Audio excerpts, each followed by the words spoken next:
اسمع يا العالم، هذه رسالة واضحة وقوية.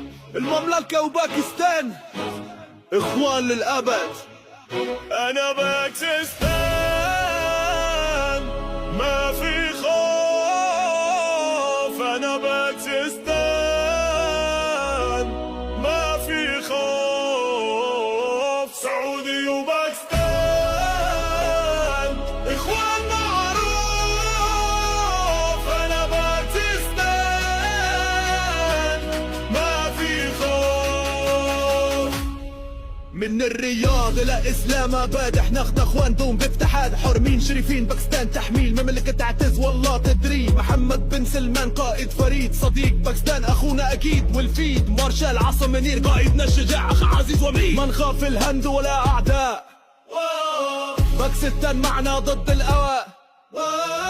في حربهم صامدين، الرجال اقوياء، من اجل الحق ثابتين دايم اوفياء. أنا باكستان ما في خوف، أنا باكستان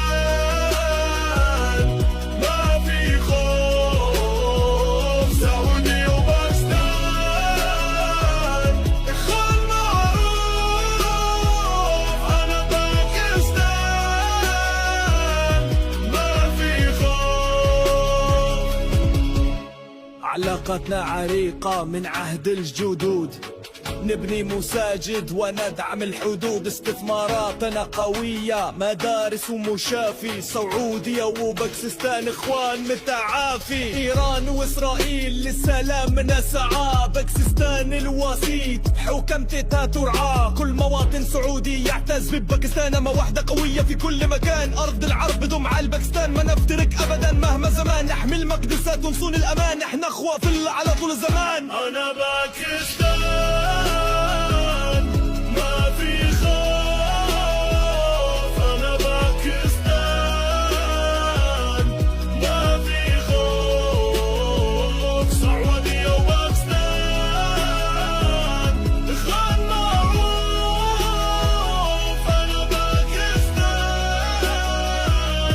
ما في خوف.